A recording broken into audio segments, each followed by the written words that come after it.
I spent so much time with Nancy and Lisa and other people said it, the frame being, to succeed, we have to intervene early, we have to treat, we have to redirect, we have to salvage. So this is the last of the sessions, which is about really the long-term salvaging. So I just wanted to kind of refer to that and also say something about what we're really hoping to do, because we're really hoping to reconstitute people's lives, right?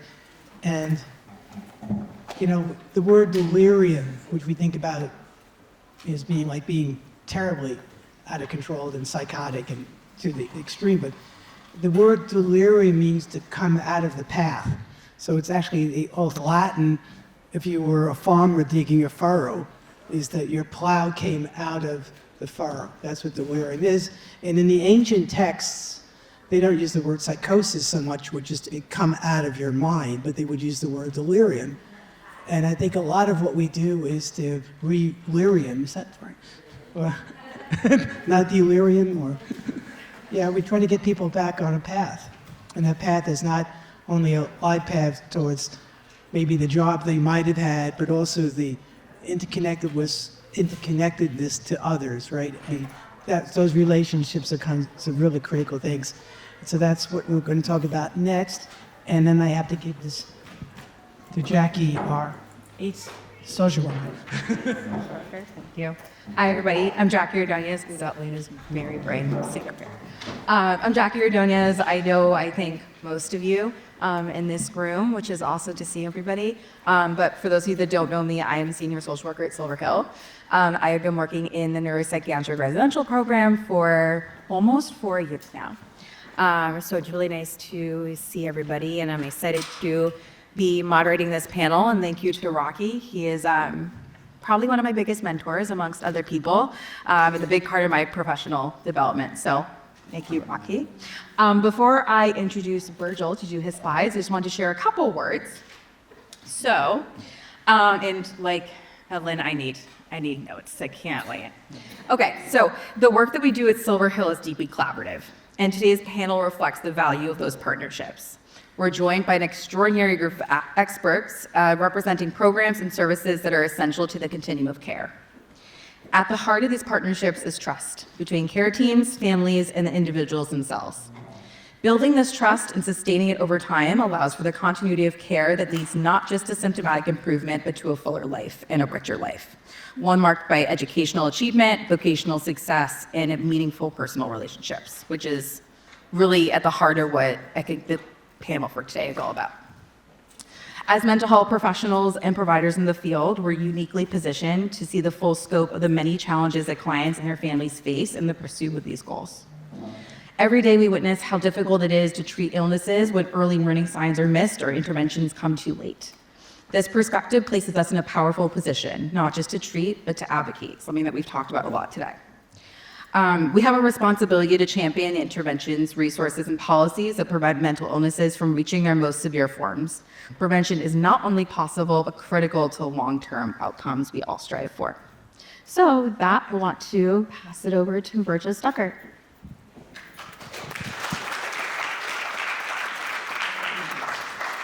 Thank you very much. I entered this segment in the conversation, first of all, with just great gratitude for being with you. Individuals who have been dedicating their lives to support people. Oh, I'm sorry. Did you get that? Okay, thank you. Sophia, goddess of wisdom. Okay. So now there we are. Again, gratitude for you and all that you do. This has all been a little bit unsettling for me. I thought I was actually entering retirement, and this stirs up things. It's like, okay, Virgil, what else? So at any rate, I'm so glad to be with you today. I've had the great privilege of being involved in several different therapeutic communities. It's involved me directly in my career with 4,000 to 5,000 individuals and their families. on their recovery journeys. And, Rocky said, Virgil, a bit personal, so I'm going to do that. It's a privilege to do so, although it's also unnerving, but I'll go there. So, in the work that we do, we experience joy and pain, right? It's not neutral. There's just no way you can stay detached. You experience mostly joy, I hope, rather than pain. As I think of joy, this last year, I got to officiate at 2 weddings. One, a former patient of the lodge, and married now, and just heard that he and his wife are having a baby, and they're having a fantastic life together. Another one, I got called by a young man, and he said, about 15 years ago, you saved my life.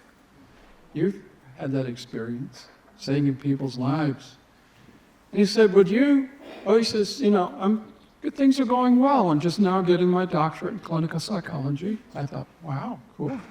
And I met this amazing neuroscientist, and we want to get married. Would you marry us? So this is a wonderful life that we're leading, helping these people who have challenges. And again, I've had great privilege to work in these therapeutic communities with both psychosocial as well as, I would say, spiritual aspects. It's not always a happy place to be. Because as I was thinking of joy, I was thinking also once trying to, actually unsuccessfully, helping a young man not die from suicide. And I was in PTSD treatment for 9 months after that. But this is both hard work as well as joyful work. Slide, please. So, purpose. This is a mission statement that has basically informed what I have done in therapeutic communities, the team has done that worked with me, and my sense is it may work in general for longer-term residential communities. What is our mission? To help individuals and families whose lives have been impeded by mental illness to achieve and sustain their highest levels of functioning and fulfillment. Says who the beneficiaries are, the individuals and their families. Talks about impediments. Those are the symptoms that get in the way. We heard earlier, acute and subacute care really helps to manage those symptoms.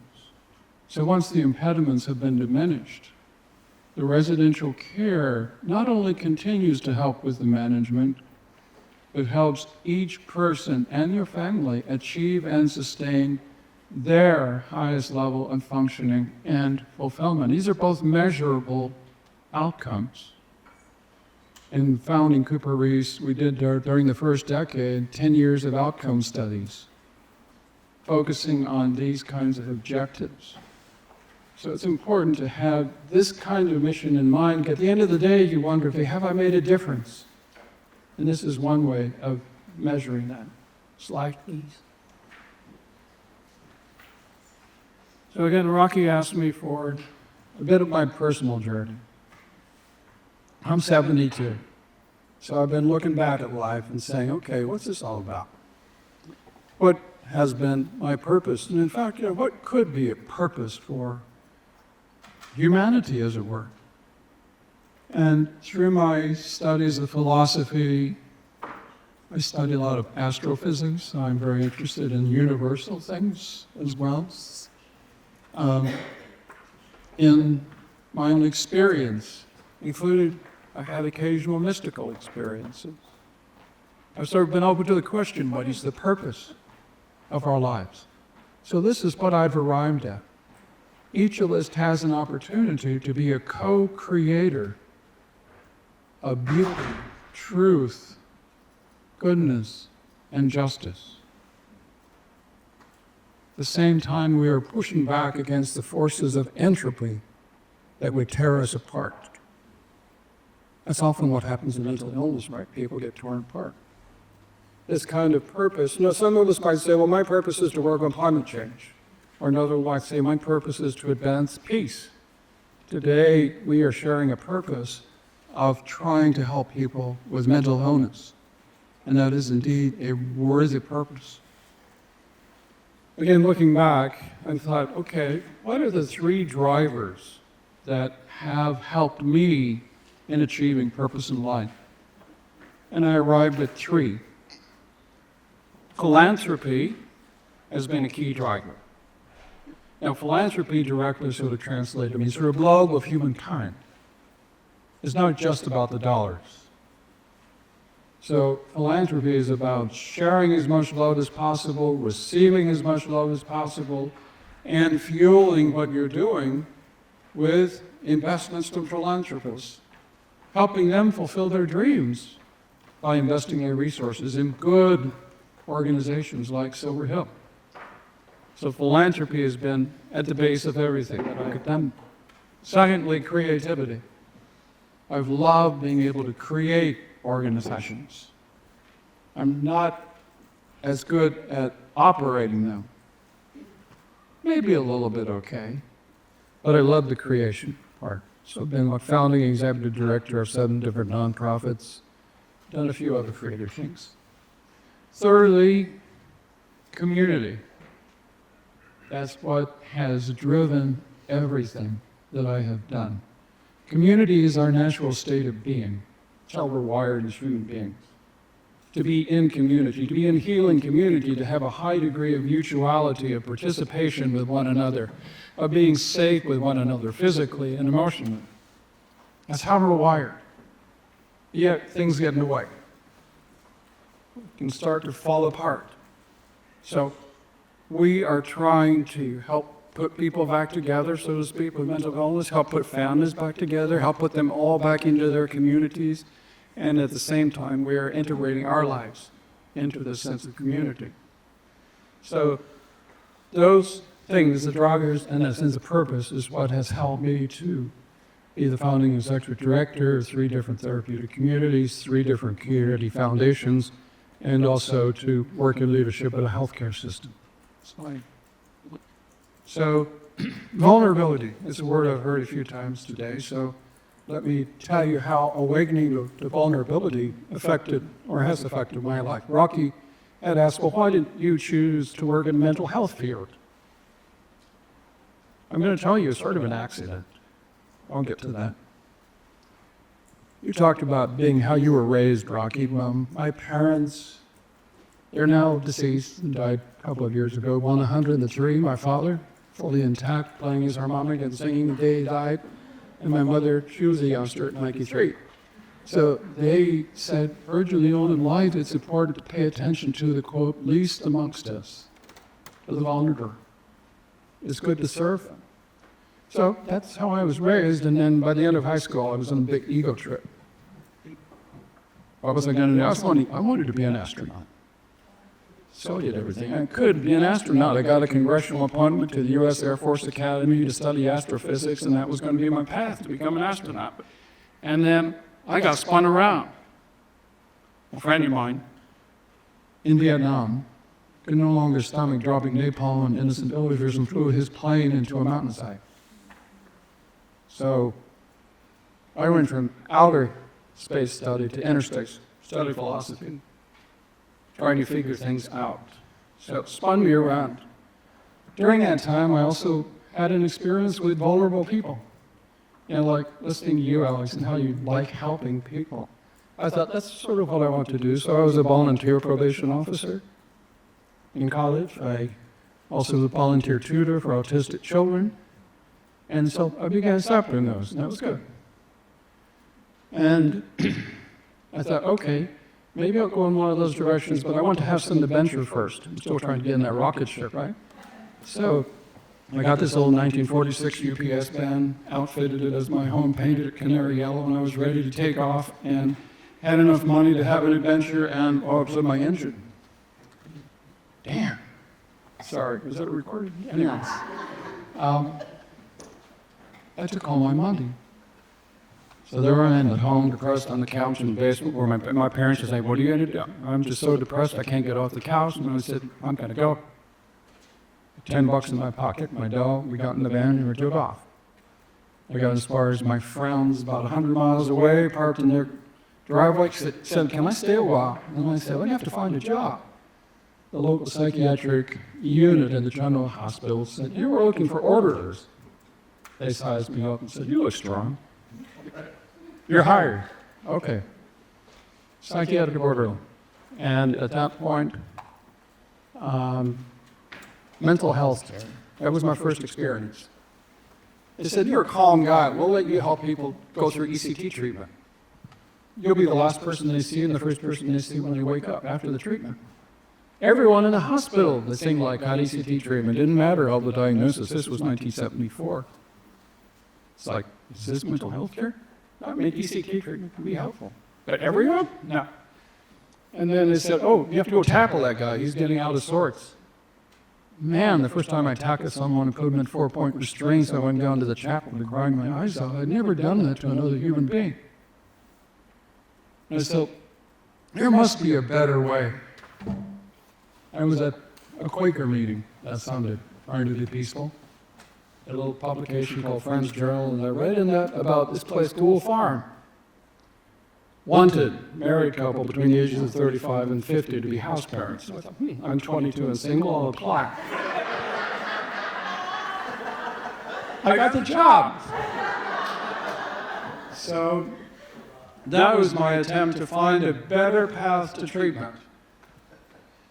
I arrived in March 1975, and my wife, a German volunteer with the German Peace Organization, arrived in March of 1976. It took me at least 6 weeks to ask her to marry me. We were married the following August at Gould Farm. Just loved the life there. And we had these 4 young people join us. So that's us at Gould Farm. And no, the guy in the bottom left is not holding a beer can. So our 4 children, America's oldest therapeutic community. I thought, this is really amazing. Real relationships occur, real community occurs. It looks like real healing occurs. So after a while, being mentored first by Kent Smith and the director of Gould Farm, and all of this is team effort, right? Mentors are so important. And mentored also by Michael Wells at Spring Lake Ranch when Ritz Hill.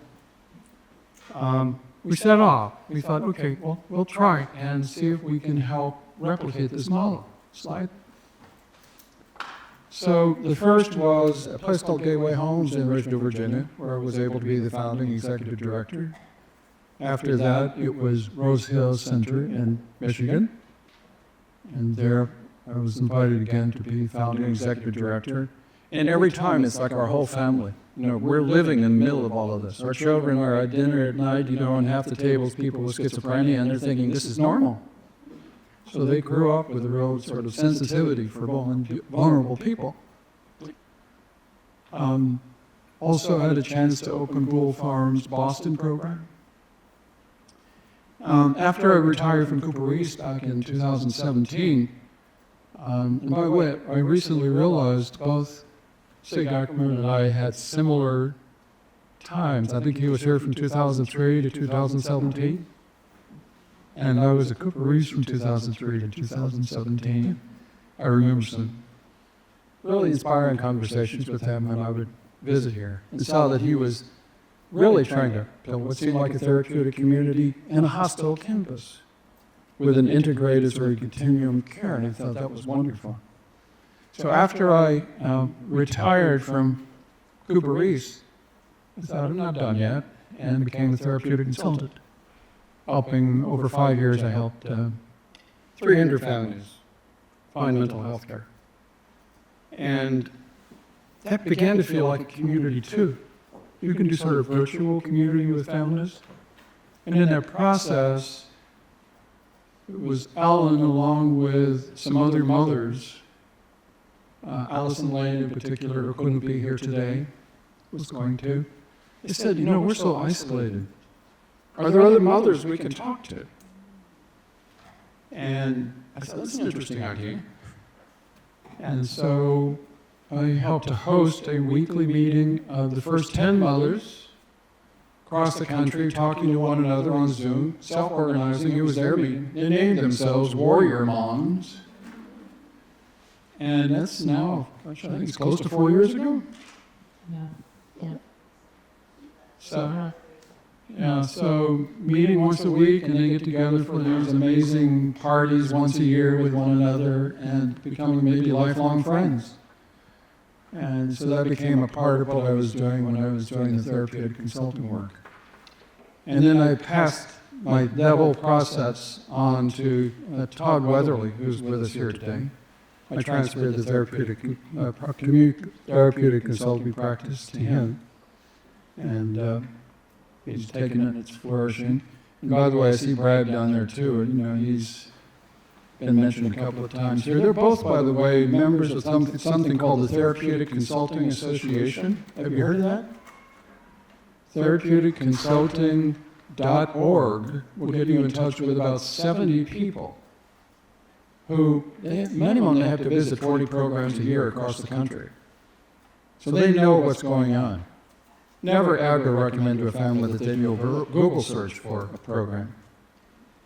There are people like therapeutic consultants that can help them. I enjoyed that for a number of years. Making sort of a virtual therapeutic community. And I think there are now 5 Warrior Moms pods, Todd tells me. So I think that could continue to grow. So,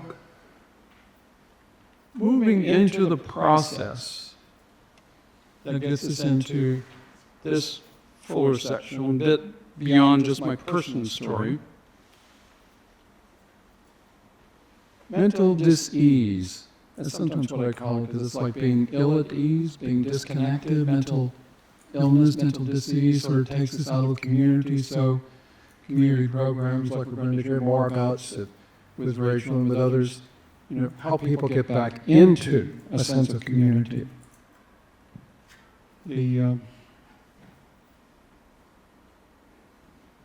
So let's go to the next slide. We've heard already how the recovery process starts. Acute care, subacute, and that happens in a terrific way here at Silver Hill. That's the beginning of the process of moving from crisis to recovery. And by the way, this on the right is a small guidebook I wrote with one of our daughters who grew up in therapeutic communities. And it's not commercial. I brought enough copies. I'm giving them away. So they're over there in the corner. If you want to take one, it's yours. You know, I'm not practicing as a therapeutic consultant anymore, so I'm not offering a commercial thing, whatever. So it's yours to take. It's sort of an educational piece that I think can help families and sometimes professionals. Because professionals don't always in their training get a lot of information about what's out in the community or community care. So I encourage you to pick up a copy. Next slide, please. So where do we move after acute and subacute care? You know, on the right is sort of what we hope will happen. If you look at the recovery process, that linear line sort of going up, well, that never happens. It's more like the line below it, right? It's still complicated, that path. Often coming out of a hospital setting, the first choice is where one might go. Oh, maybe they're back home, maybe living in the garage with parents with the family. Maybe they got a psychiatrist, maybe they got a therapist, and maybe not much more than that. It's a process perhaps that is focused more on how to keep the symptoms managed, but isn't a process generally that really helps to activate the other side of the question, not an answer to what is your diagnosis, but an answer to what is your dream. That's a question that has to actively be answered by the person as they're at this stage, because they want to have a functional and fulfilled life, not just a calm life without symptoms that are impeding them. The mission's broader than that. So one has to be careful in choosing this first option of just sort of home with a psychiatrist, with a therapist, because that can indeed create a chronic state. Person has little energy to sort of grow and flourish. You can add, like, some of the outpatient programs, have a recovery orientation, a therapeutic mentor kind of person. That's something that I've done a little bit of too. To continue asking that question, what is your dream? Or you might choose one of the residential communities. Why? Well, they can be almost like a college. You've come out of acute care, out of subacute care, you've learned how to sort of manage your symptoms, and they're not getting in the way so much anymore, but where am I going in life? Like when new residents would arrive when I was at Cooper Reese, often I would ask them, before anything else, I would say, what is your dream? Oh, Virgil, I don't know. People haven't asked me that. They always want to know what my diagnosis is. I said, well, that's important too. And it's important to have that well managed, the symptoms of that. But what is your dream? So at the beginning of the experience in these communities, often the person doesn't know. So you have them immersed in the community, into the activity of the community. And what happens is that part of the brain that helps remind them that they are still full human beings that can have a dream starts to come alive. So they become a contributing member of the community. May not be with their forever image of where they want to go in life, but they start to have satisfying days where they know that they can make a difference, have an identity, be a woodworker, something like that. Back up. Hold on. So, yeah, that's okay, Alex, go ahead. So what should these therapeutic communities have as sort of core offerings? Atmosphere of kindness. It was 1954 as Wolf Farm was studied by a whole team of sociologists out of Chicago, trying to figure out why it was working. And exhaustive surveys, exhaustive dialogue ended up with the statement, well, because it has an atmosphere of kindness.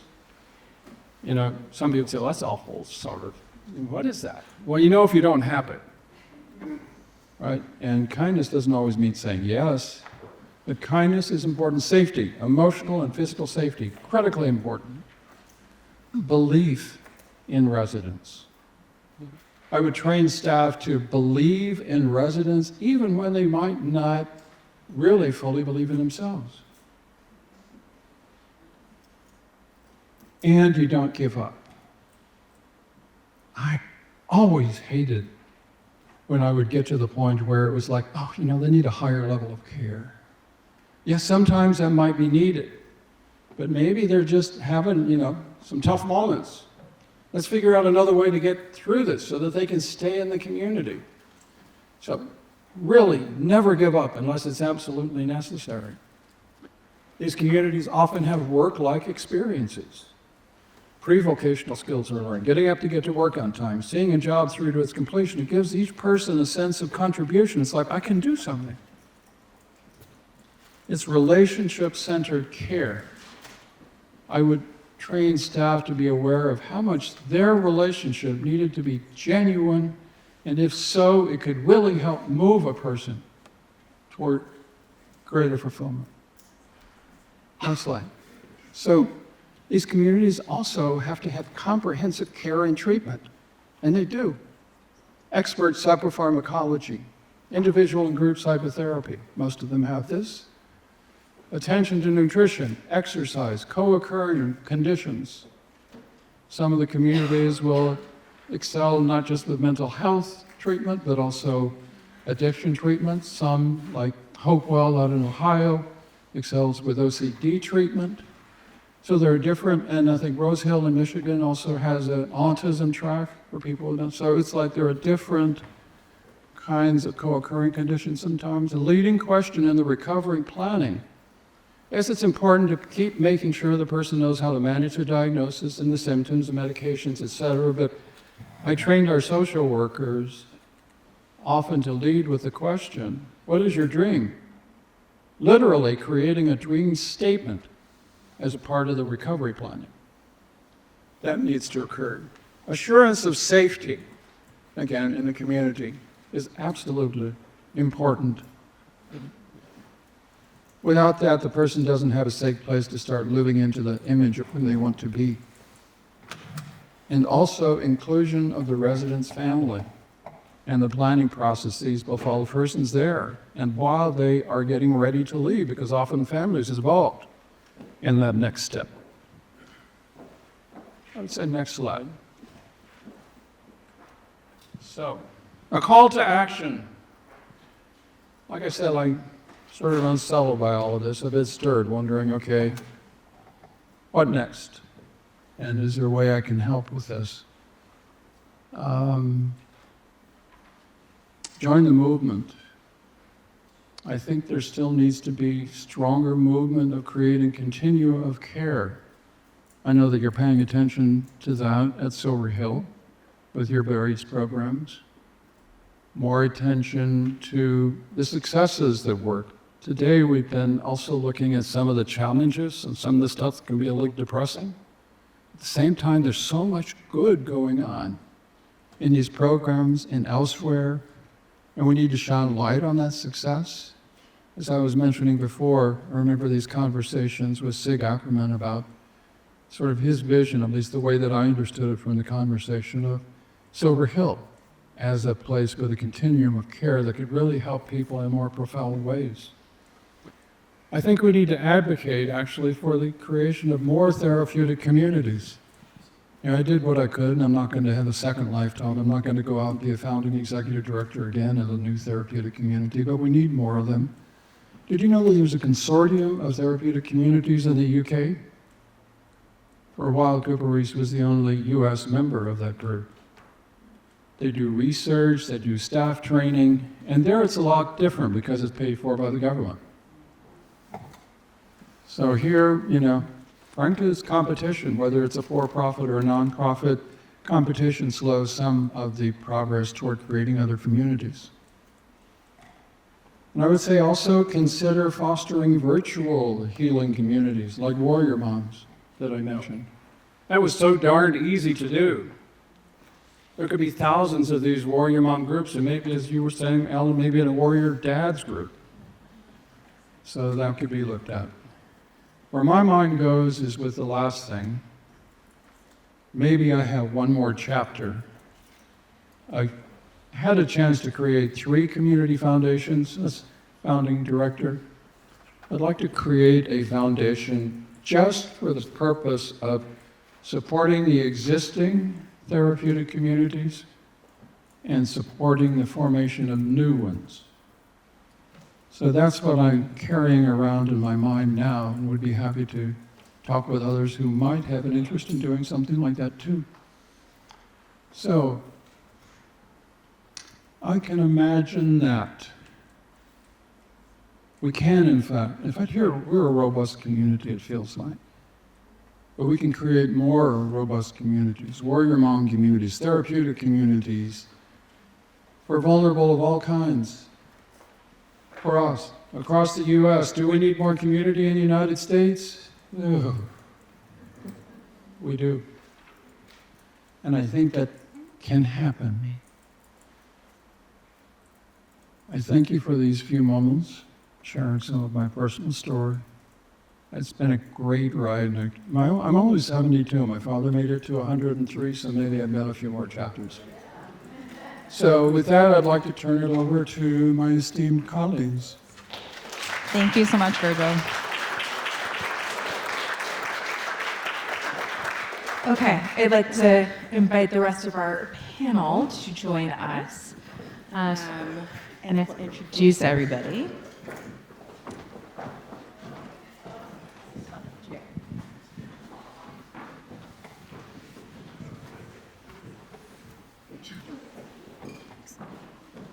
And I can pass one of these mics over after too. I'll sit over here.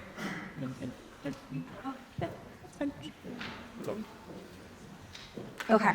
So I'd like to first introduce Rachel Stark from Spring Lake Ranch. I have not memorized everybody's titles, so read it to me. But if you want to share yours, you're welcome to. And Kristen Weber from Partners Creating Community. Amanda Falk, I pronounced it correctly, from the dorm. And once again, Virgil. Thank you guys for joining us today. So I think kind of maybe a good place to start off is, you guys are all part of programs which really are often the next step from us at Silver Hill and really embody everything that Virgil was just talking about. And I would love to kind of maybe start off with some of the thoughts that you guys have after listening to his presentation and how maybe it relates to what you guys are doing in your own programs.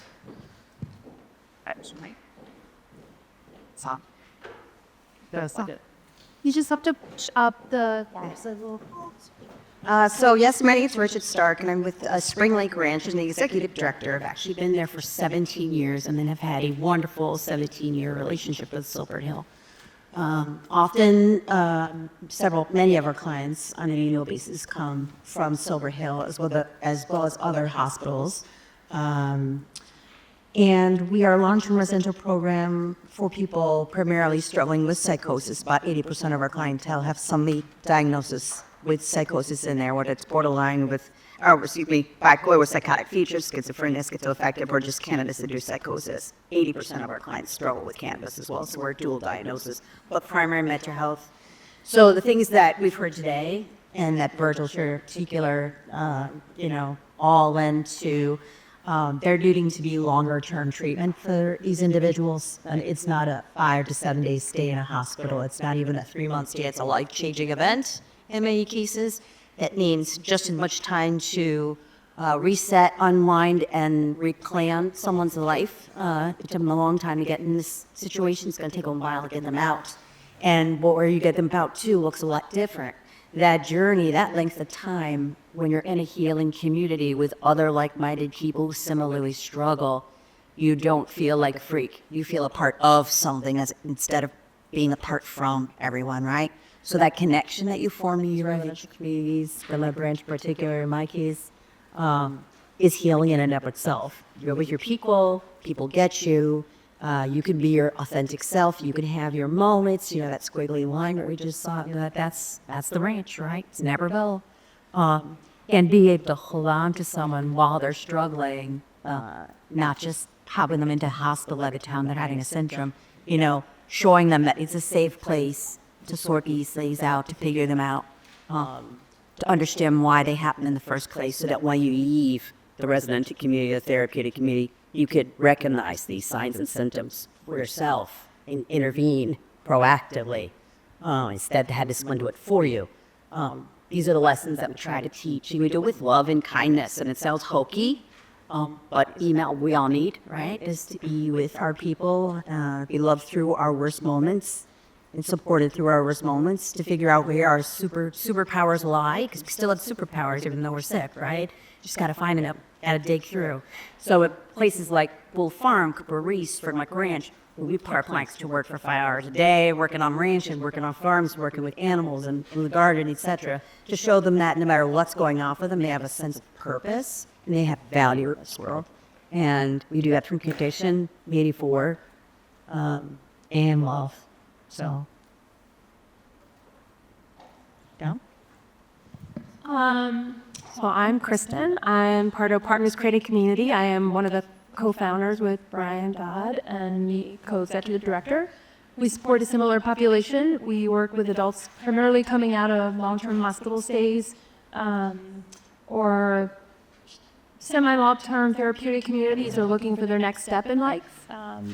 And yeah, to piggyback off of what Virgil said, it's really important when somebody's coming that yes, you identify that they have a special mental health challenge, whether it's schizophrenia, bipolar, something with psychotic features, but that they're also coming with incredible gifts and strengths. And we often lead with, well, what do you want for your life, right? And often there's this huge loss that's not talked about for the individuals that we support, not just for them, but also for their families. right? And this loss of this child or this person and what they may or what they used to dream that they might become. Will my son be a doctor, right? Well, when you have children, you start to dream really earlier. Will they be a teacher? Will they be an astronaut, right? Who knows, right? And you start dreaming very early on, right? And then they get sick, right? And you have to start to replan, but it doesn't mean you have to lose hope, right? You have to remain hopeful, and it's okay to replan your life. I can think about my own trajectory and how many times I've replanned my life and what the course I thought I would take and the actual course I did take is very different from way back. And even different from what maybe if you would have asked one of our parents, right, what they thought you might be. Very different. And always remaining hopeful that in spite of your illness, you have so many things you can offer. So when individuals come, we often say, well, what do you love? What do you want to do? Who are you, right? And we work with them to create purpose and meaning around that, exposure to different things. You know, we have different work placements that they can do. You can work in a bakery in our program. You can work in a cafe. You can work on a farm, right, where you're working together to create something really beautiful that's going to go out in the public, but you're also becoming, you know, people relied on you, right? So then you start to get another sense of purpose. I'm not this person in my family that is continually letting others down. I can go back and share that I am a woodworker, I'm an artist, I'm a baker. I have community, I have friends. You know, we work on all those other connections of, you know, because a lot of the people that we support are coming in and there are some relationships that need mending and repair because it's a really scary time when someone gets sick and a lot of what they're doing they don't have control over and it's hard for maybe a sibling or a parent to really come to terms with the illness. But we can help rebuild that with showing that they're not defined by who they are within their mental illness, but by what their strengths are and what they can really offer their family and their community. Hi, everyone. My name is Amanda Falk, and I'm with DOOR. And it's so wonderful listening to you, Virgil, and some of these words that are just so powerful around community and connection. At the DOOR, we work primarily with young adults. I would say the vast majority of our clients are either young people who have had to take a leave from college as a result of their mental illness, or who kind of graduated by the skin of their teeth and are at a very stuck moment after graduating because of their mental illness.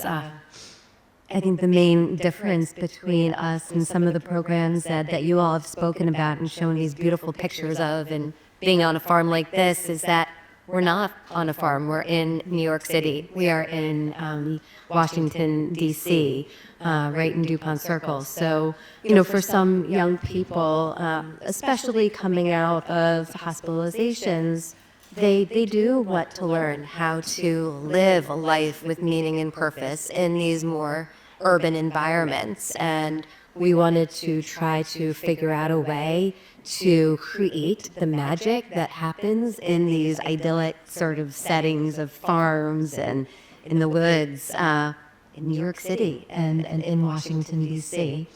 I think that, you know, we all know that evidence-based treatments are so important for long-term recovery. And of course, we will continue to offer things like DBT and CogRAM and the CBT and executive function coaching.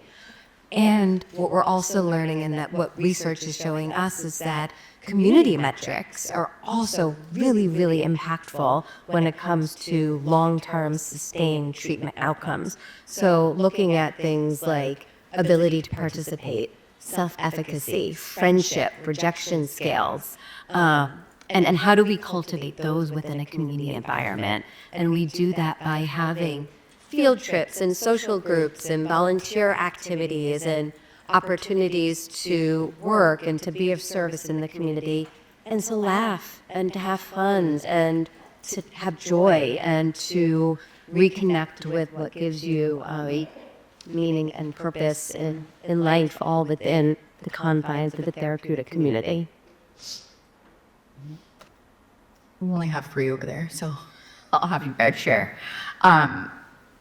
One of the things that, you know, I think we find in our work at Silver Hill that I'm curious how it plays out in your roles and your environments is I cannot do my job without family involvement, right? And that goes back to what Laura was saying before. We actually have a patient right now who for 5 months, I think it's been, something like that, has not allowed his team to speak to his mom. Only about aftercare, which is really restrictive, and there's so much that needs to be discussed, right? So I can't do my job without families. I find that it is so important for me in our setting to have that weekly contact with families, which I understand is obviously going to be different in lower levels of care, but kind of more a long-term residential setting. You don't need to touch base like every single week necessarily. But maybe you guys could talk a little bit about your thoughts on family involvement and really what that's looking like in your different settings.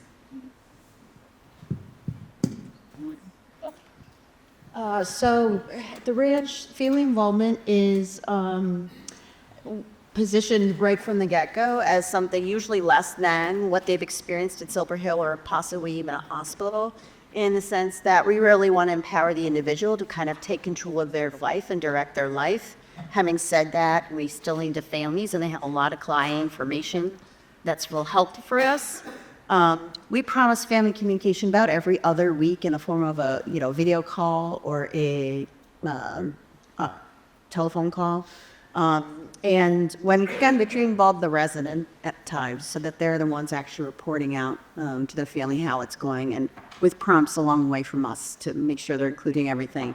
But we are really trying to distance a little bit that involvement to try and really empower the individual to take control, if it's possible, of their next step in their life. Having said that, the majority of our folks are going to be somewhat dependent on our family on their way out the door for the step after the ranch, whatever that might look like. And we leverage that into getting the family, the residents have, so far we have not had a resident say, you can't talk to my family. We position them as very, knock on wood, a very important part of the future of this individual. And so it ebbs and flows a little bit about how they get involved. Sometimes we have to ask the family actually to back off a little bit because they are used to more frequent communication. They sometimes can be part of the problem, right? So, navigating that can be very difficult for our clinicians who are team leaders at the ranch. But they are pretty darn successful, and the objective is not to necessarily have Johnny or Susie return to the home system, because usually all the old behaviors will come flooding back if that's the case, but to really set them up for something progressive and outside of the family system when they leave the ranch, whether that be the dorm program, which is we've done like referrals before, or straight into school, or into a longer-term setting. Similarly, we really haven't had a case in which families or somebody that we're supporting has been completely resistant to family involvement. We do believe in, the transparency and the building of the family relationship and their integration into the care for their family involvement, but we really try to reestablish the role of family, mom and dad, brother, sister, because for a long time leading up to till they've come, they've really been the caretaker, the primary advocate, the one who has been there, through the trauma and the decline of their child's health, right? And it's really hard to let go, but we're really trying to cultivate a relationship back to the roles of mom and dad, right? And try to help and restore some of that may have, been damaged through, maybe it was, a 302 petition where mom or dad had to write it, and now I'm being forced into a hospitalization where I didn't feel like I needed to be a part of it. So really trying to help restore that relationship and really try to set boundaries around, okay, well, what is it that you're an adult, you want to, be a part of a community, but we have to work to help to restore some of those relationships. And we really try to advocate for the individual to be sort of the leader in their care, and incorporate their family in that to a degree that it's healthy for them. But then taking into consideration, family values, culture, and how that might take a role in their long-term care as well. You know, we have people from different denominations and culture backgrounds, and making sure that those values are upheld in long-term community is also really important. So understanding the family dynamics in that has been really helpful in the long-term care. So we get many clients who one of the first things that they will tell us is that they are over 18, they are an adult, and their family is not going to be a part of the process. And we respectfully disagreed. You know, the thing is that for our model, at least, obviously there's cases when it's not appropriate because of abuse or different types of traumas that have occurred. But we do believe that for our model to work, there does need to be family involvement, especially with this age group.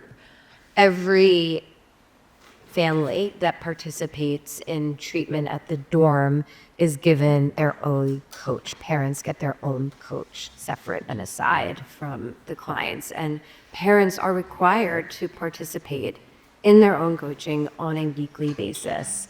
Now, what we do have to explain to the parents is that coaching, of course, for the first 5-10 minutes can and should be an update, generally speaking, about how your young adult child is doing or your loved one is doing in treatment. But the remainder of those 45 minutes are going to be spent focusing in on you and how we can help you to navigate this complicated process of parenting somebody who is an adult, right, who is 20, which is different than parenting a 14-year-old or a 16-year-old who is struggling with a mental illness and or addiction, and how to navigate that dynamic. And we explain to our clients as well that that is what parent coaching is about. Parent coaching is not about us telling your parents what you're talking about in therapy. You're allowed to have a private life. In fact, we want to respect your privacy. But we're not going to be secret keepers, and we want to be a part of the healing process for the entire system. And we found that, the goal is that our young adult clients are going back to school or living on their own, not going back home necessarily, in order to help enable that process to happen. Having the parents on board is really important. So in my experience, actually not current, but my past experience, family, working with the total family was always important. As the executive director, I would still try to get to know each resident and each family, sort of at the soul level. And the more that you really know people, the more that you can help move things if they're going in the wrong direction, support staff in that process. Of course, there's a certain staff role where the person would contact the family on a regular basis to make sure that they were informed, sometimes impeded a little bit by whether or not the resident was offering a full release of information. But also in thinking of the family as a whole, remembering that family members are also trying to figure out where their life is going. Their family member is, obviously the primary person of focus with their mental illness. The family, though, is trying to figure out, hey, what does this mean for us? What are we going to do? And that's where I've seen philanthropy come in, like the Coopers behind Cooper Reese. Amazing philanthropic couple donating millions of dollars into this special place, as some said, that, should help people feel special. Not all places for people with mental illness help you feel special, but this process became the fulfillment of their dream. That was important in their own recovery as a family. And then I think about the warrior moms, families need to be connected with one another, I think, when possible, because they can empower one another, support one another. I know sometimes programs get a little bit afraid of that, because it's like, what if it goes in the wrong direction and something happens? But if this is done in the right spirit, I think it helps families in a big way. So that's my answer to your question.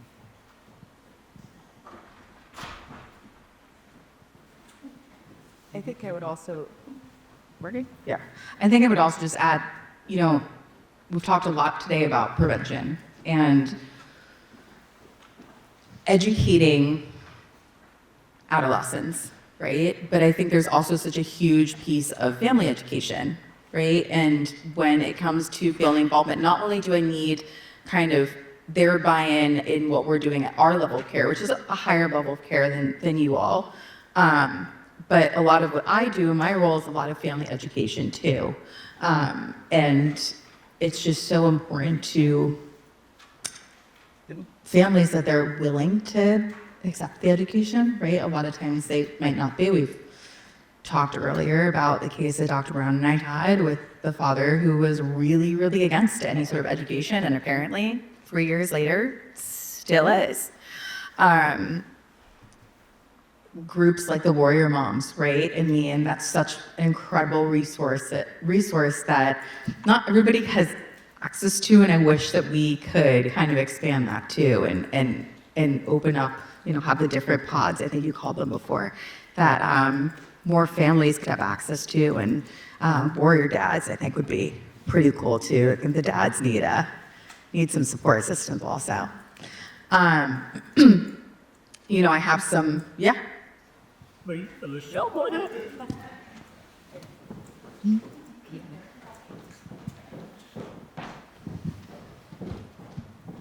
Hey, Steve.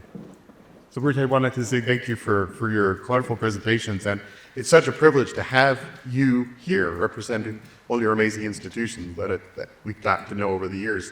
And Virgil, to have you here is particularly special. Last time I saw you, we were at the Red Lion Inn, if you remember, and which was also very special to me when I was up in the Berkshires. But I wanted to address this family issue in a way that I sometimes think of it, and I'd be curious to get your thoughts and responses.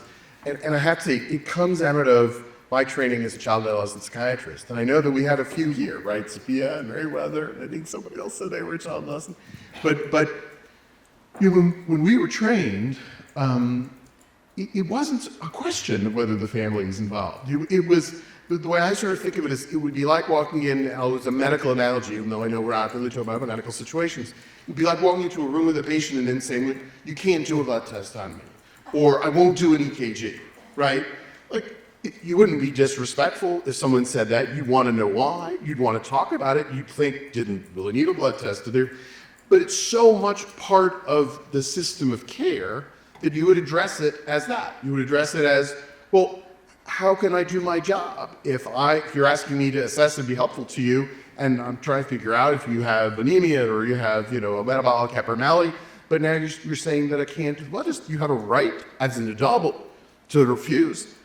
But then how are we to work together? And so you work at it in that way, respectfully, but firmly. And so that's one piece of it. And I think you all do that, but I would be curious what you think about that. But then the second thing I wanted to propose, and it comes back to a communication issue, is I worry sometimes that as a field, we haven't made clear enough to patients and families that it's not all or nothing. Meaning, I think sometimes people or patients think that, oh, and I think you particularly alluded to this, that, oh, you're talking about family, why didn't you tell them everything? Well, that's never what I do, right?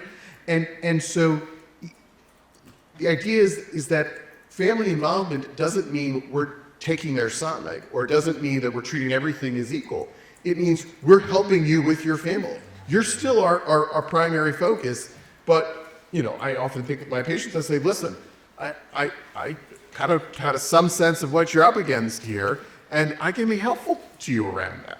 So you're advocating for them, you're helping them. And that's very different than I think the sort of preconceived idea people have.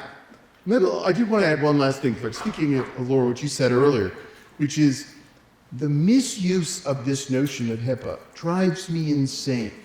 Because, you know, I'll give you a somewhat cynical viewpoint on this.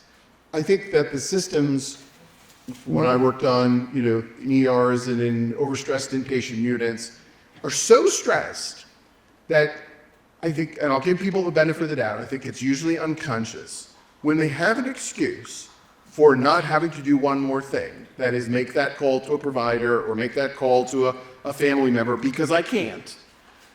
There's a way that it's a relief in some ways, particularly when you're so overburdened. And how horrible that then becomes because it sort of reifies it as if that's the truth. You know, when I think about the law, and you can tell me if I'm wrong about this, you know, it's based on precedent in many cases. And so, you know, I think to myself, okay, has somebody been sued successfully for that? Because you could be sued for anything. But have you successfully, and you know, in a lot of areas, yes. I've never heard of a case, and you tell me if I'm wrong about this, in which a provider lost a case because they spoke to the family of a patient with psychosis, right? So why are we nervous about that, right? And it doesn't mean we do it indiscriminately. Of course we're respectful. But I don't want to be guided by some ridiculous acronym that nobody even knows how to spell. But I want to be guided by what's right for the patient and that family. And if the law is wrong, in this case, I don't even think the law's fault, well then screw the law. But the point being that we should be doing what's right for patients and communicating when we need to. So anyway, those are my little rants, but thank you. Response. I would say that I have never heard of anybody being sued for a HIPAA violation. And more importantly, there is no remedy written into the law for what happens if you do it anyway. So interestingly enough, but I'm curious, you know, something I run into with regard to this conversation, I touched on it momentarily, the interplay between all of the programs you're speaking about. Most of the clients I work with don't have the resources to pay for the programming, right? So the money is coming from a parent or a loved one or a trust or some other support system.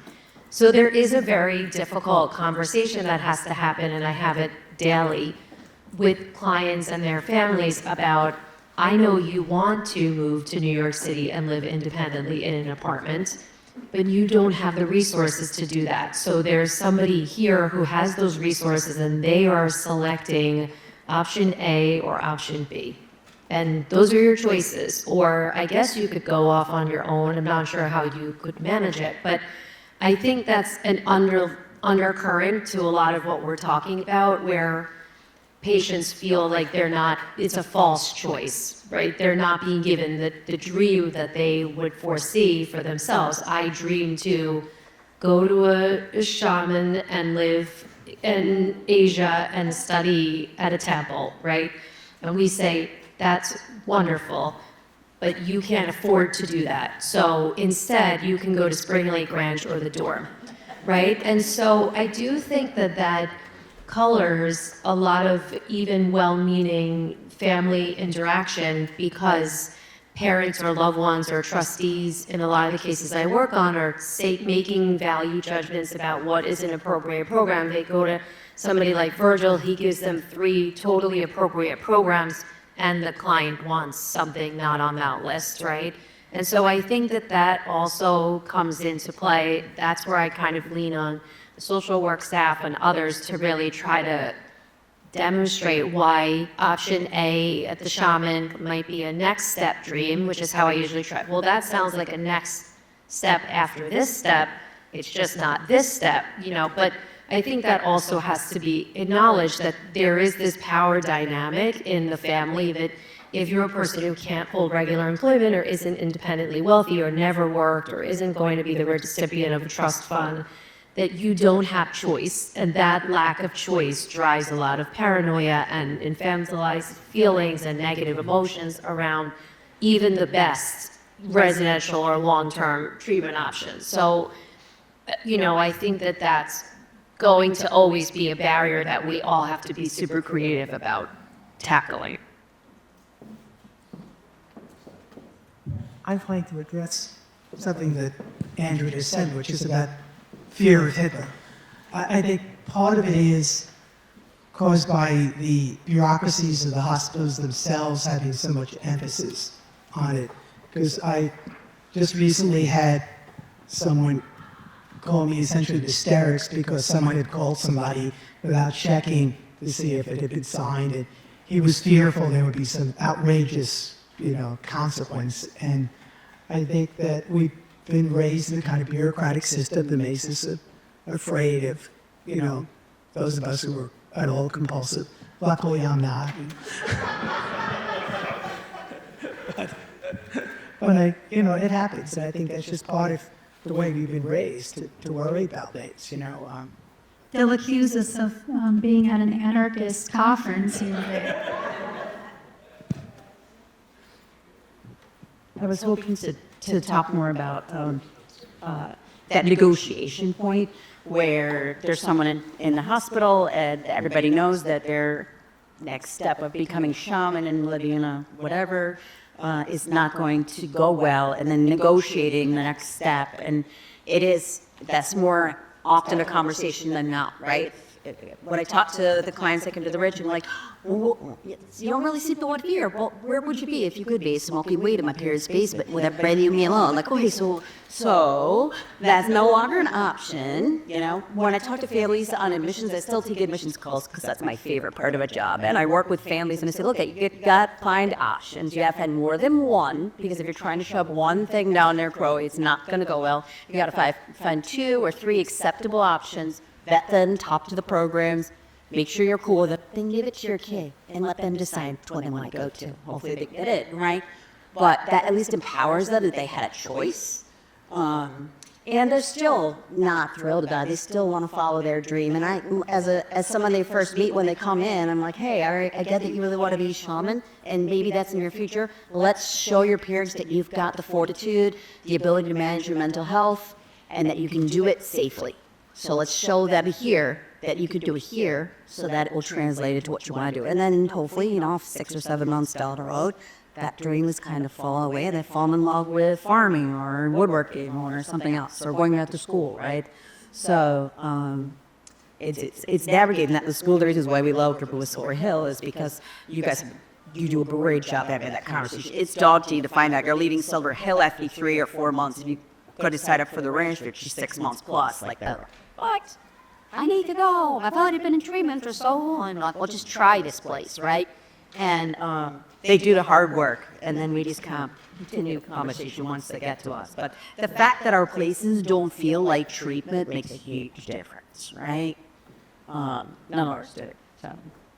Just wanted to share or let you guys know, as well as Jackie, and of course Jackie knows, but that negotiation doesn't end when they leave you.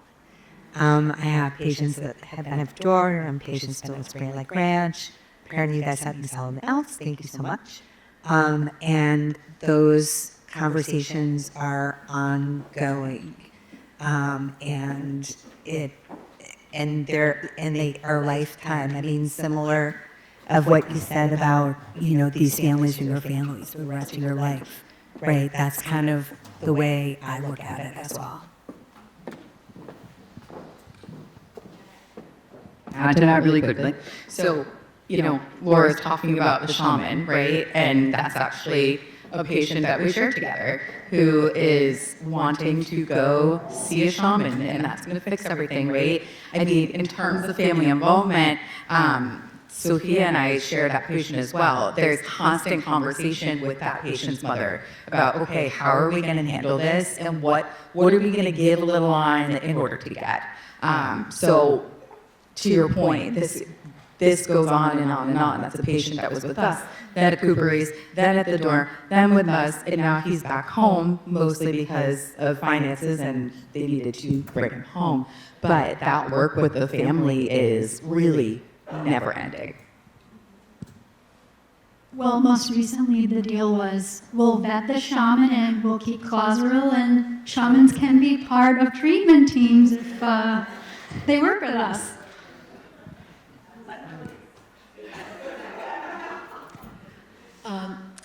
Hi, everyone.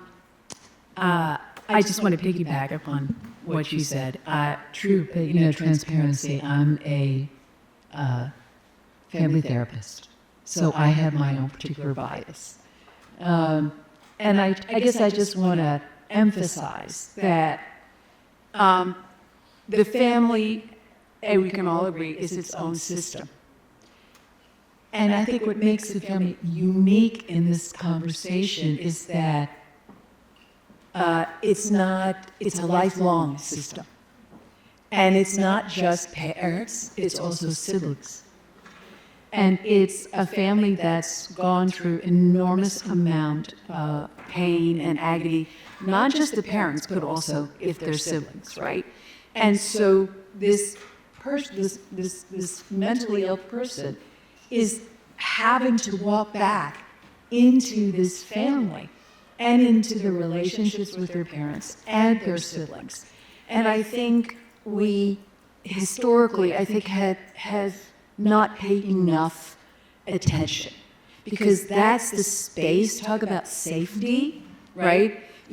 How do you transfer the safety in these wonderful programs back into the family and the familial relationships? And I think that that's something that we cannot be remiss about really thinking about in a larger context. So that's all I wanted to say.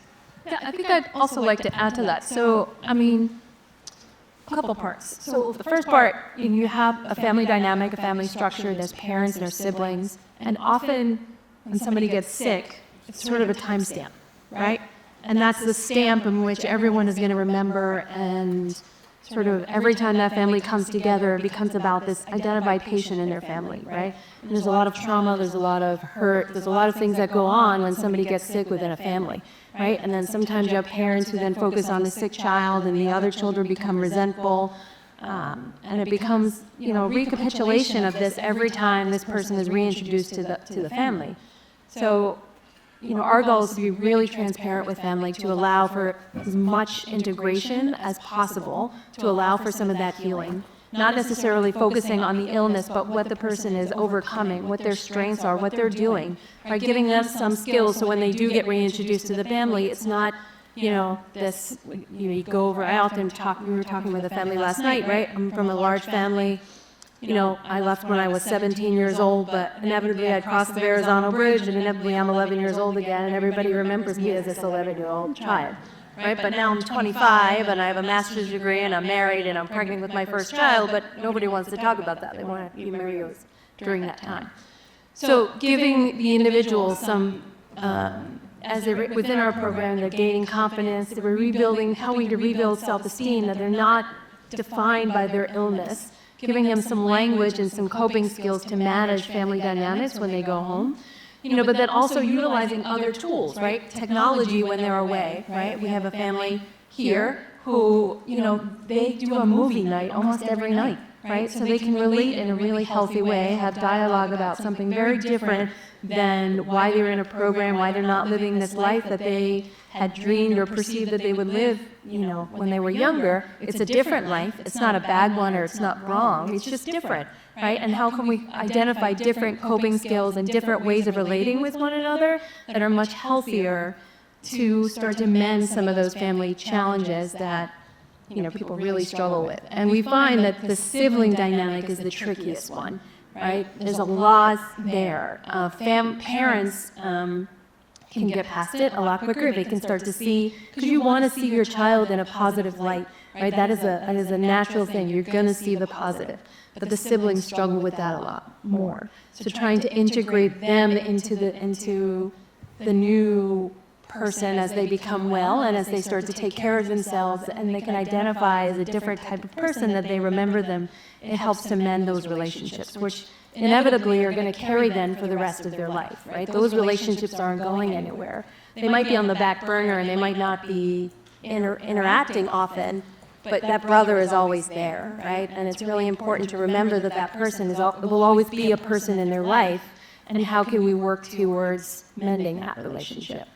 Because they could be doing really well, and to be able to come into a family gathering and be able to speak confidently that I'm okay, right? And I may not have gone to this college, or I may not have done the same track as my sister or my brother, but it's just different. It's not wrong, right? And giving them and helping them to have the confidence to speak to that is really important. So we do a lot of open dialogue. That's not always appropriate, but that's actually one of the sort of finishing touches that we do before someone actually leaves us. And that's been incredibly healing, because you're right, we are returning them to that system. You can't get rid of that system. But it is also the siblings are the hardest ones to get through to. They're very angry. Well, there's a lot of pain that the siblings have suffered here, right? And so sorry. There's a lot of pain, right? It's not just their sibling who's been ill, but their sibling's illness has had its own impact on them, their relationship with their sibling, their relationship with their parents, right? So there's so many different pieces in all of those relationships. And it's tricky, right? Because siblings don't want to, their backstory may be, I can't speak, because if I speak my truth, it's only going to, right, re-traumatize my siblings. So, or well, in this case, siblings, right? So that's like the nitty-gritty, granular kinds of work that, I think is just extraordinarily crucial and important for the, person who struggled with illness to have to figure out to engage with and and have those kinds of harder conversations. So,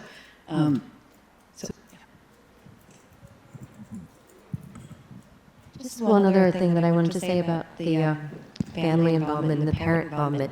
For many of our clients, which I'm sure is for most of us in this room, they've been in a lot of treatment.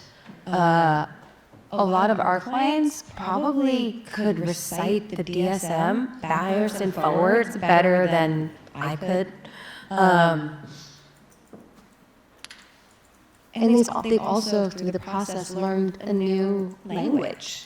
And if their family members aren't also given an opportunity to learn the new language that they've learned, they're going to be communicating but not actually understanding one another at all.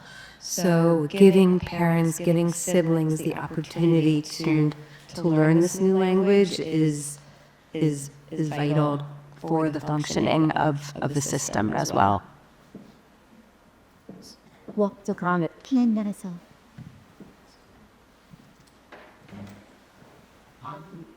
Issue.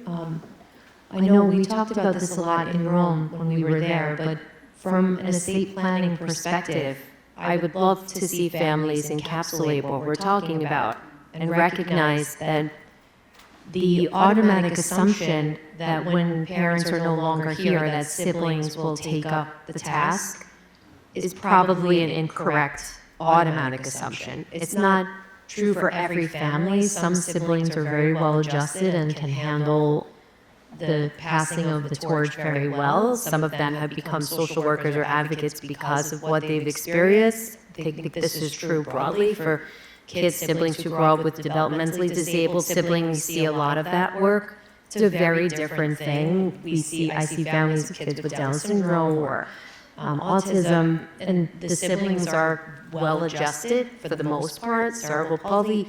There is something different about the constant crisis that evolves in families with mental health challenges that makes the sibling dynamic particularly unfavorable for estate planning purposes. And yet, most everyone in here, if they went to the traditional estate planning lawyer, the process would be put into place that the siblings would be the healthcare proxy or power of attorney or the trustee.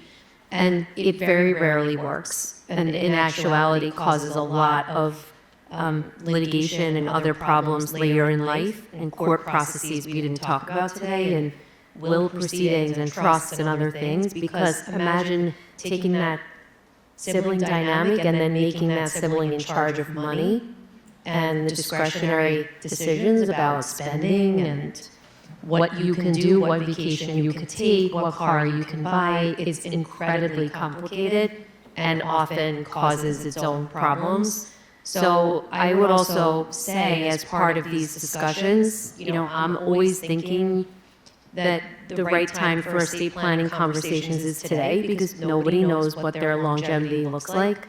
And to encapsulate in those conversations that not every family should have the succession plan of a sibling, and that you have to broaden your circle of support, that maybe the siblings are just that safe space.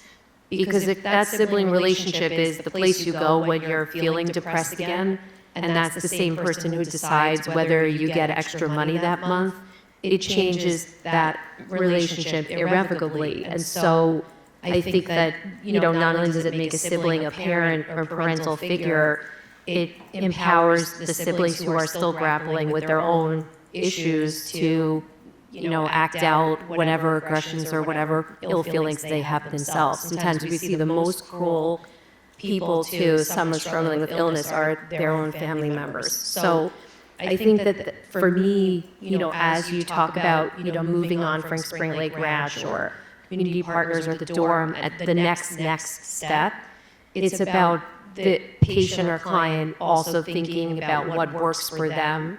My love of these programs is you're looking at the mechanisms. How can we encapsulate in documents the mechanisms that are working?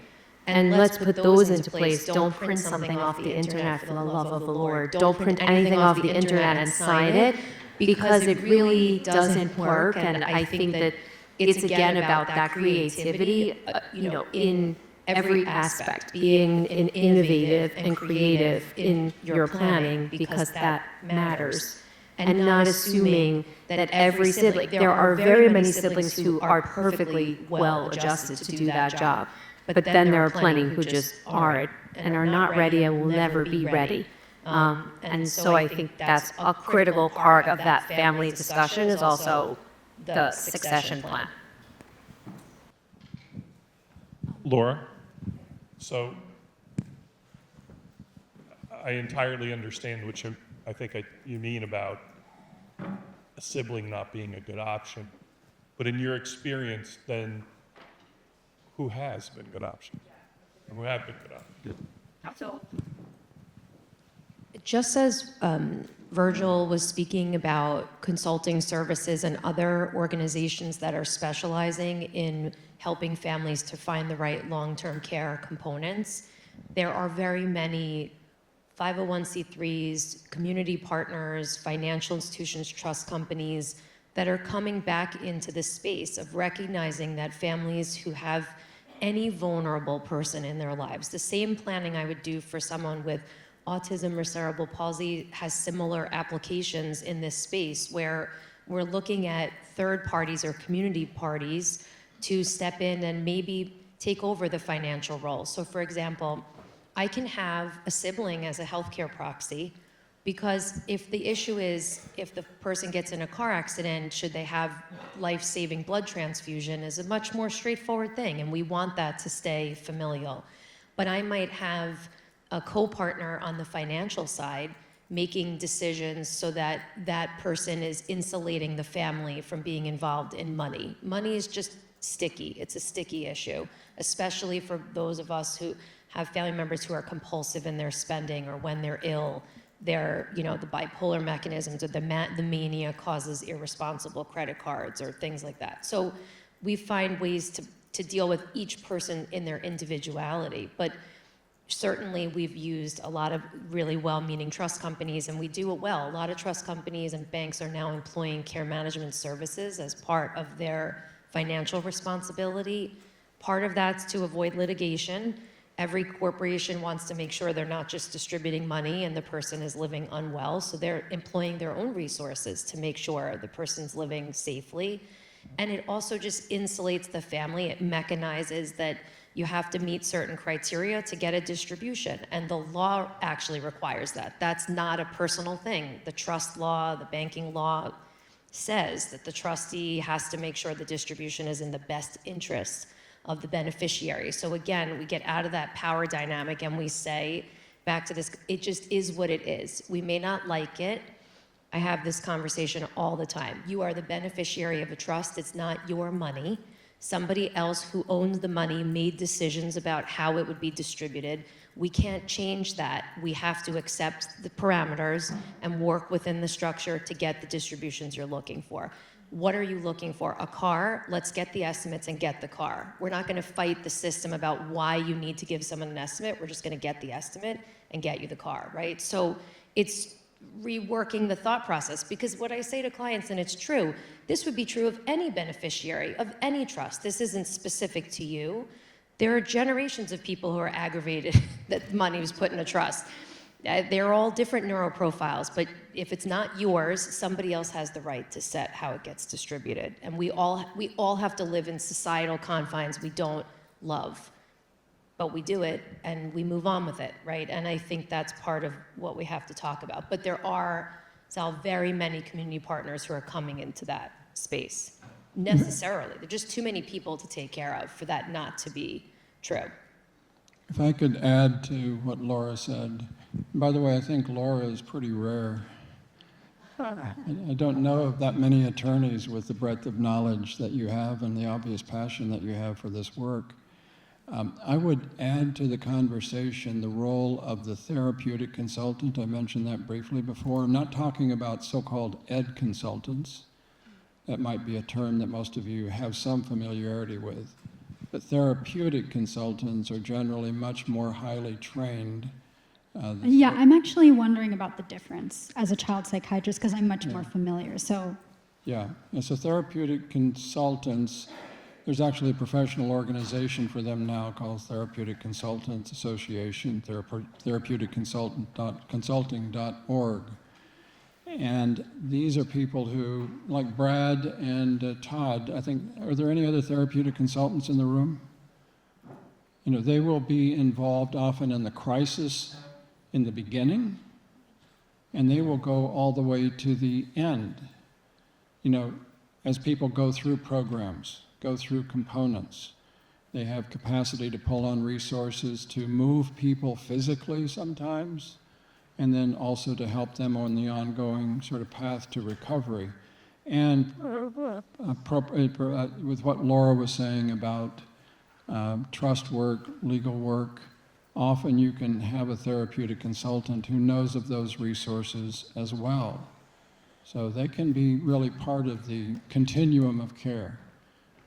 Educational consultants, my experience is most often those are people who came out of processes of trying to help young people, maybe who weren't quite ready to get into Harvard, I don't mean to belittle this, but it's not that they're as trained in dealing with really complex issues of mental illness. I think Catherine had something. Okay, I just wanted to make a comment. It feels like today, as we've talked about so many different pieces of this picture, and I think sometimes the framing of it matters so much. And so I just wanted to comment a little bit about, we start off talking about anosognosia and the embracing of the illness.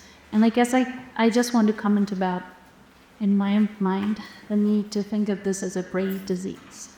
And so I think that has a really different impact on both the person involved and the families and the treatment teams. And so even as we go through each process, from the acute care, all the way down to the step-down programs and then back to, the psychiatrist maybe in an individual care, I think it's going to make a big difference, both, for the family members to understand this as a brain disease, something that isn't actually going to end necessarily. It's intrinsic to that person's journey. And it's just a comment that I think changes the conversation a bit.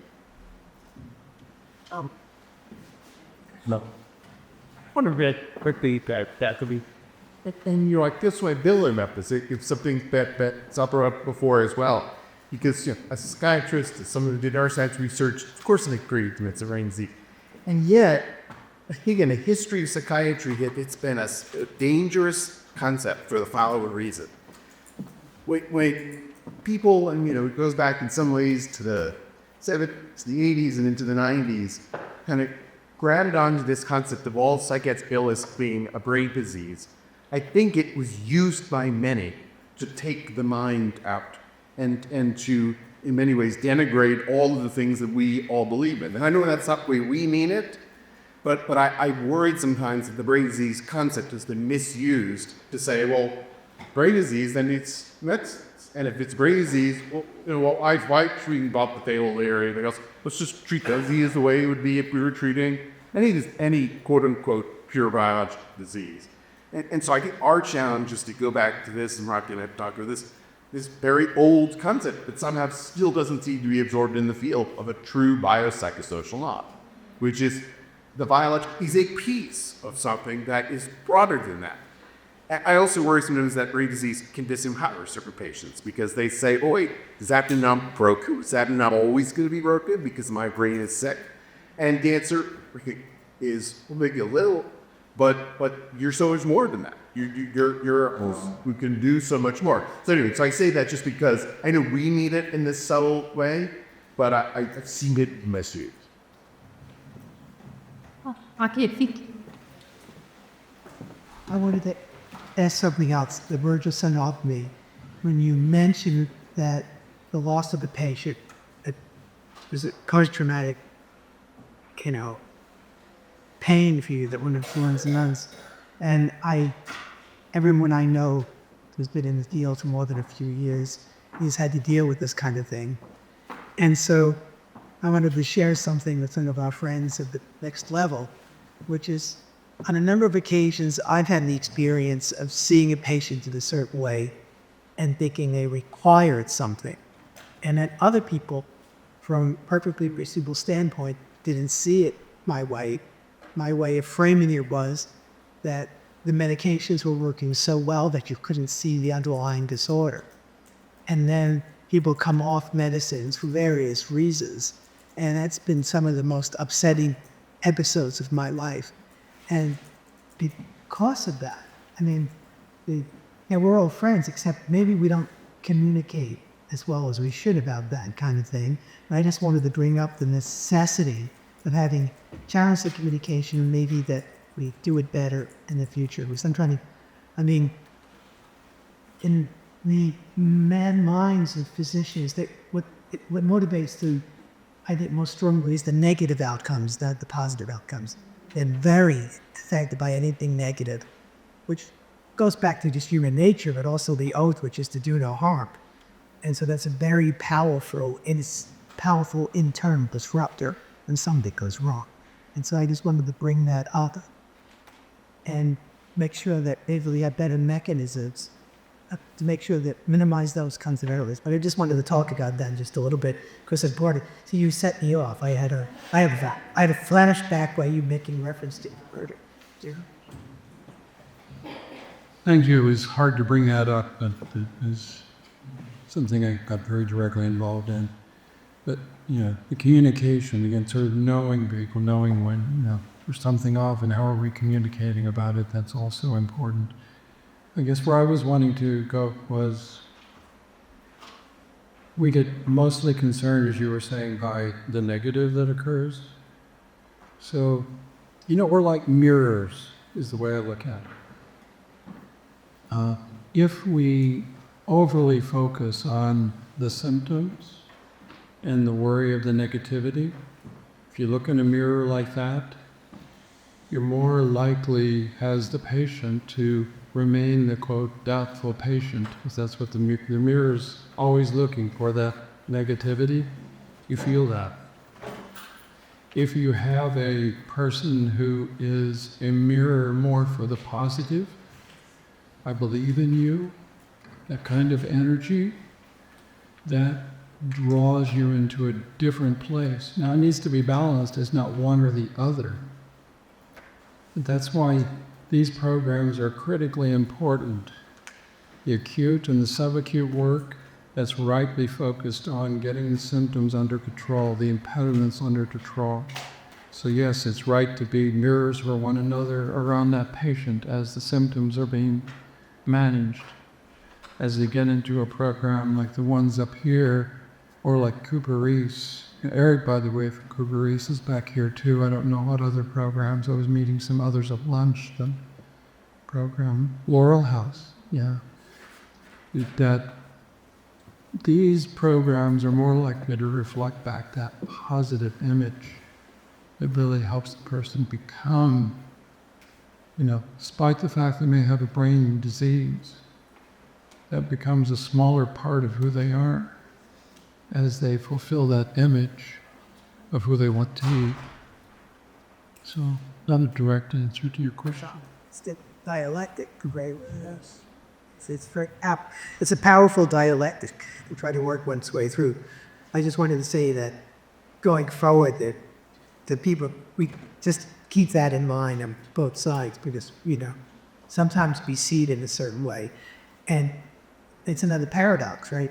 Say we think we've done a really good job, and maybe even we did a really, really good job, and so the symptoms are dissolved in some fashion, right? And the ideology of the moment is that we shouldn't use any medication along with it as it should be used. And so then we get into this little postman trap, and which is always fascinating to you. I mean, I'm a little paranoid that the world is filled with little landmines and traps to us that teach us terrible lessons. But it's just the one that you set off with in thinking about that. That's an important issue, though, that you bring up, because I think, when you all see patients in hospital settings, you're typically at the beginning of a process of trying to figure out what medication to put people on to help them to get to the medication that is going to work for them, right? You stabilize symptoms. And then by the time they get to places like ours, which is more long-term, then you're getting into the 9-month mark, the year mark. And when people are doing well, there's two trains of thought. One is you get the families and the clients that say, I'm doing so well, I don't want to change anything. And then you get the other group that says, I'm doing so well, I should come off all of my medication now. And I think we end up dealing with that more in our settings due to the length of stay than, and you all say. But I'd make the argument there that that notion is actually a fixation on the person who has that illness. Because really, if the person isn't the illness, take the medication, let's optimize it. That's something you do with your doctor. But just because you're on any amount of medication doesn't mean that you can choose to do something today. That's about who you are. Who said that your medication is who you are in the first place? And I would actually offer the challenge for each of us, whether we're physicians or not, but especially those of us who are clinicians of any kind, to challenge our patients in that way. Do something today that's not about your medication. Why are you arguing with me about your medication today? Argue with me about whether you're exercising or whether you saw a movie or what you read today. Let's talk about that. If there's a problem with it, if there's a side effect, etc., fine, great. But in any other field of medicine, the person assessing your medication is your physician and the expert who manages that. And I think when we get tied up into these conversations with our patients about their medication, I'm always reminded of a very famous psychoanalytic article that I'm sure Dr. Gerber and Dr. Murata could remind you the name who wrote it, but it's called Medication as an Object. And what it refers to is the introduction of medication into treatment as a way to avoid what's really going on in the room, which is this give and take. People want us to give them something, and we want to be able to give them something too. And if we use medication to do that, we're actually making the illness the thing here. We're not making the person in the room and their life and their future and their fulfillment the object we're trying to address. I think we have talk here. Can I add to that quickly? Sure. So, without using names, I'm thinking about two people that we share right at this point. I still function as sort of a therapeutic mentor for two people who are patients of Rocky's. Two individuals who are on medication, very well regulated, and they have a life.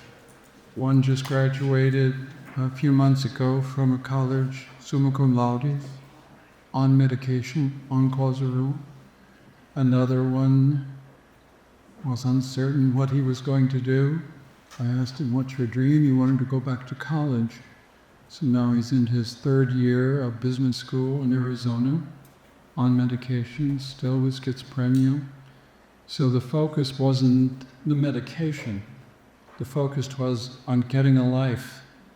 And if you really do that, you're going to do what's necessary to really fill out that life. Stay on your medication. And with both of these young men, it's not a question.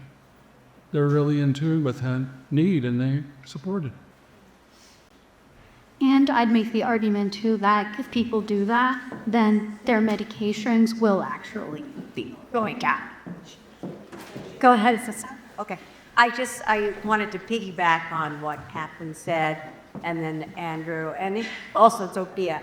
I think one of the reasons why talking about serious brain disease is appealing to me is that when you talk about diabetes, for example, we understand that the course of the illness will have moments where there's an acute phase and moments when it recedes. And I think one of the issues is that that is really the true nature and course of psychotic illness, is that there's an ebb and flow.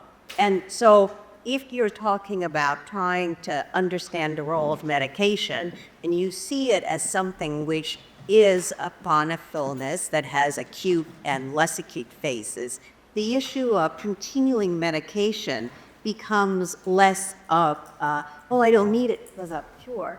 I understand your point about the importance of the intersection between biological and social and psychological issues, and I think we can't forget that. But I do honestly think that if we think about it, and we help people to think about it as the nature of an illness that is chronic in nature, but doesn't define them, going past the points we're all making, that is really actually helpful in terms of helping people stay on medication.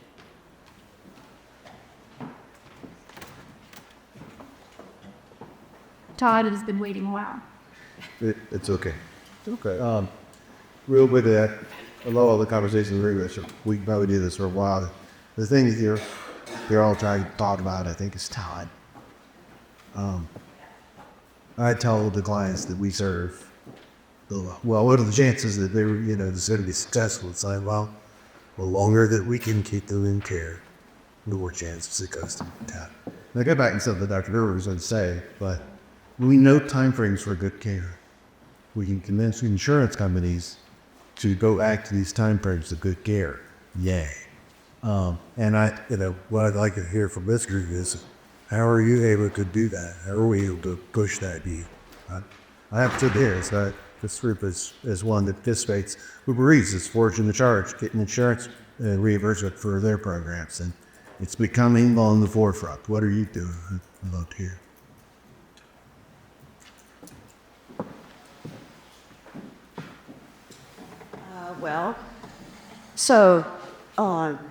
The stay at the Ridge is tended to be 6 months to a couple of years. Some people stay longer, and it's expensive, right? It's $15,000 a month, and most people can't afford that, right? We're very blessed because we have a very large endowment that families have built over the years, so that we can give financially up to 80% of that amount. Chase, it's been more affordable, but it still doesn't mean we take insurance.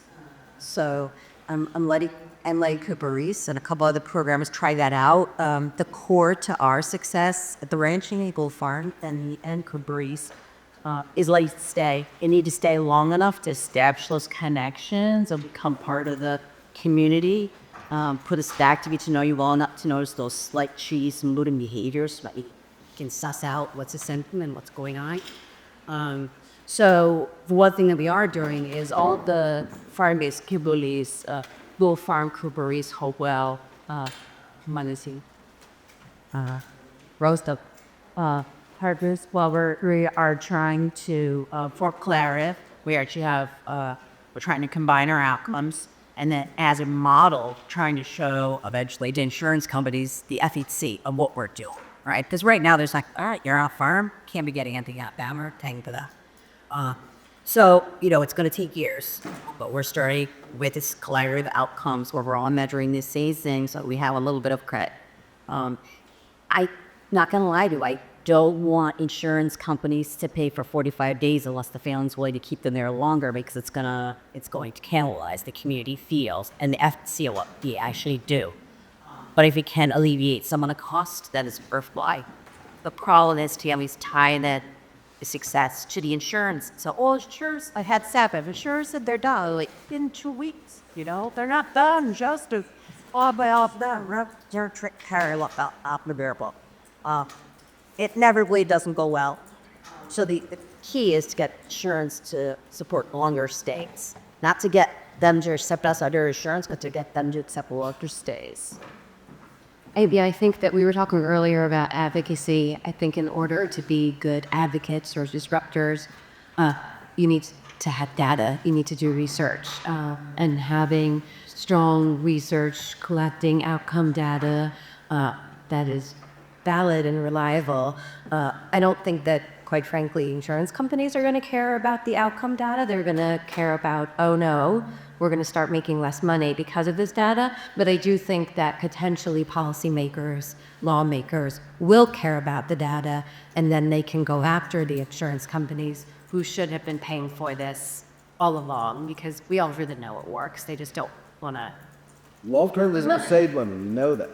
We're going to save money. But the people in the insured, yes, society will save money, but the people who work for the firm. If you get people that start going through it, the revolving door of the hospital, they're going to save money.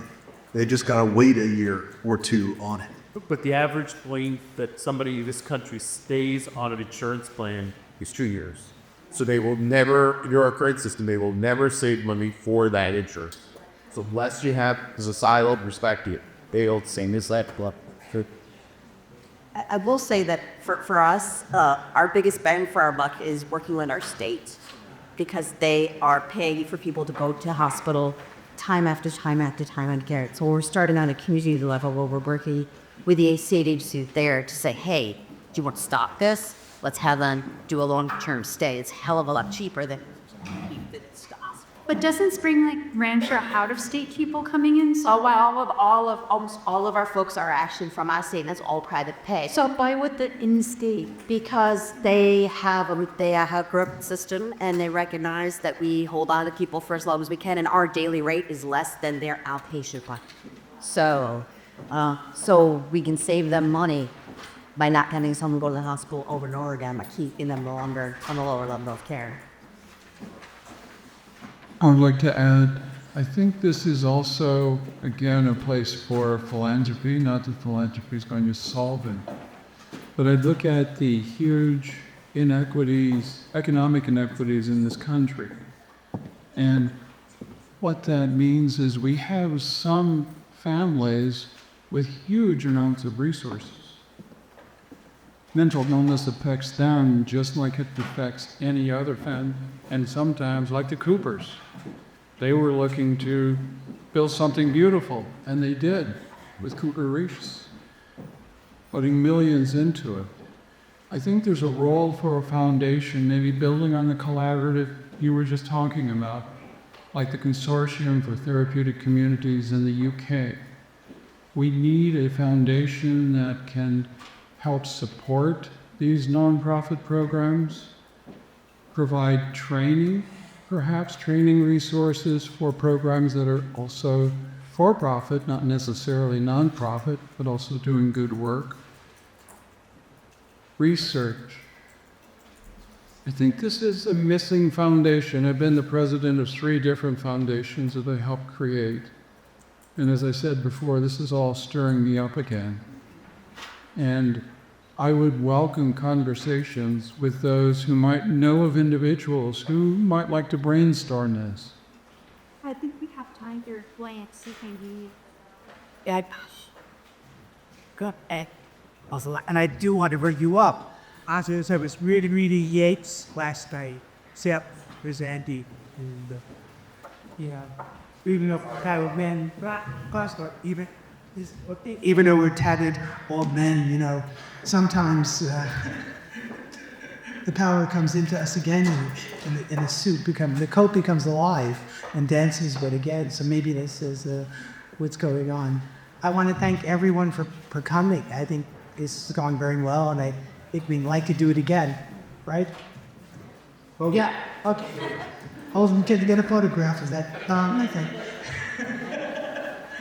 And, you know, I don't know what to say other than to thank you. It's been great for all of us here. It increases our commitment and our morale, as you can hear. And it's so good to see so many old friends and make new friends. So, you want to say something else? No, thank you all. And thank you, Rock'em Action, to Dr.